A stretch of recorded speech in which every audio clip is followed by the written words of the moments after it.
നമസ്കാരം. ഇന്ന് നിങ്ങളുമായി പങ്കുവെക്കുന്നത് ഒരു ജപ്പാൻ നാടോടി കഥയാണ്. 9-ാം നൂറ്റാണ്ടിൽ എഴുതപ്പെട്ട ഈ കഥ ജപ്പാനിലെ നോവൽ സാഹിത്യത്തിൻ്റെ മുന്നോടിയായിട്ടുള്ള കഥയായിട്ടാണ് കരുതപ്പെടുന്നത്. 1000 വർഷങ്ങൾക്ക് മുമ്പുണ്ടായ ഒരു സംഭവമാണിത്.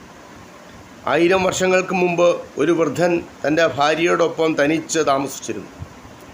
മുളവെട്ടി വിൽക്കുകയായിരുന്നു ആ വൃദ്ധൻ്റെ പ്രധാന തൊഴിൽ. ഒരു ദിവസം കാട്ടിൽ മുളവെട്ടിക്കൊണ്ടിരുന്നപ്പോൾ ഒരു മുളന്തണ്ടിൻ്റെ മധ്യഭാഗത്ത് കണ്ട ഒരു പ്രകാശ പ്രസരം ആ വൃദ്ധൻ്റെ ശ്രദ്ധയെ ആകർഷിച്ചു.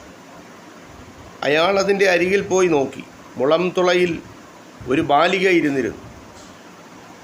ചെറിയ ഉയരമേ ആ പെൺകുട്ടിക്കുണ്ടായിരുന്നുള്ളൂ. ആ വൃദ്ധ ദമ്പതികൾക്ക് കുട്ടികളില്ലായിരുന്നു. അതുകൊണ്ട് ആ ബാലികയെ വളരെ ഭദ്രമായി എടുത്ത് വീട്ടിലേക്ക് കൊണ്ടുവന്ന് ആ വൃദ്ധ ദമ്പതികൾ വളർത്താൻ തുടങ്ങി. അതിനുശേഷം വെട്ടിയ ഓരോ മുളം തണ്ടിൽ നിന്നും അയാൾക്ക് ഓരോ സ്വർണ്ണ നാണയം കിട്ടിത്തുടങ്ങി. അങ്ങനെ അയാളുടെ ദാരിദ്ര്യം പാടെ തുടച്ചു നീക്കപ്പെട്ടു. ആ പെൺകുട്ടി വളരെ വേഗം വളർന്നു. ഏതാനും മാസങ്ങൾക്കുള്ളിൽ ആ പെൺകുട്ടി വളരെ സൗന്ദര്യമുള്ള പെൺകുട്ടിയായിട്ടാണ് വളർന്നു വരുന്നത്. വളർച്ചയുടെ ഓരോ ഘട്ടത്തിൽ അവളുടെ സൗന്ദര്യം വർദ്ധിച്ചുകൊണ്ടിരുന്നു. അവളെ കാണുന്നത് ആ വൃദ്ധദമ്പതികൾക്ക് വലിയ സന്തോഷവും ആനന്ദവുമായിരുന്നു. അവൾക്ക് അവർ നൽകിയ പേര് രാജകുമാരി എന്നാണ് സ്നേഹപൂർവ്വം വിളിച്ചിരുന്നത്. ക്രമേണ രാജകുമാരിയെപ്പറ്റി നാട്ടിലെല്ലാവരും സംസാരിക്കാൻ തുടങ്ങി. നാട് മുഴുവനും ഈ സംസാരം കൊണ്ട് നിറഞ്ഞു. അവളെ വിവാഹം കഴിക്കാൻ വേണ്ടി നിരവധി യുവാക്കന്മാർ മുന്നോട്ട് വന്നു. പക്ഷെ അവരെ ആരെയും രാജകുമാരി കണ്ണെടുത്ത് നോക്കുക പോലും ചെയ്തില്ല. അവളെ നിരന്തരം ശല്യപ്പെടുത്തിക്കൊണ്ടിരുന്ന ചില യുവാക്കൾക്ക് അവൾ കഠിനമായ ചില നിബന്ധനകൾ ഏർപ്പെടുത്തി.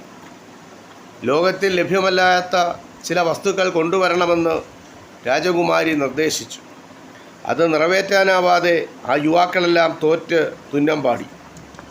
രാജകുമാരിയുടെ ആ സൗന്ദര്യത്തെപ്പറ്റിയും അവൾ ആരെയും വിവാഹം കഴിക്കാൻ വിസമ്മതിക്കുന്നതിനെപ്പറ്റിയും ആ രാജ്യത്തെ ചക്രവർത്തി കേട്ടറിഞ്ഞു. ചക്രവർത്തിക്ക് രാജകുമാരിയെ വിവാഹം കഴിക്കാൻ ആഗ്രഹിക്കുന്നതായും അതുകൊണ്ട് അവളെ നമ്മുടെ അരമനയിലേക്ക് കൂട്ടിക്കൊണ്ടുവരണമെന്നും ചക്രവർത്തി വൃദ്ധനോട് ആജ്ഞാപിച്ചു. സന്തോഷം കൊണ്ട് വൃദ്ധൻ്റെ കണ്ണുകൾ നിറഞ്ഞു. വൃദ്ധൻ ഈ സന്തോഷവൃത്താന്തം അറിയിച്ചപ്പോൾ ചക്രവർത്തിയെ വിവാഹം കഴിക്കാൻ എന്നെ നിർബന്ധിക്കുകയാണെങ്കിൽ താൻ ആത്മഹത്യ ചെയ്ത് കളയുമെന്ന് ആ മകള് പറഞ്ഞു. അത് കേട്ടപ്പോൾ ചക്രവർത്തിയുടെ ആശ വർദ്ധിക്കുകയാണ് ചെയ്തത്. ഒരു ദിവസം മൃഗവിനോദത്തിന് പുറപ്പെട്ട ചക്രവർത്തി പരിവാര സമേതനായി വൃദ്ധൻ്റെ താമസ സ്ഥലത്ത് വന്നു.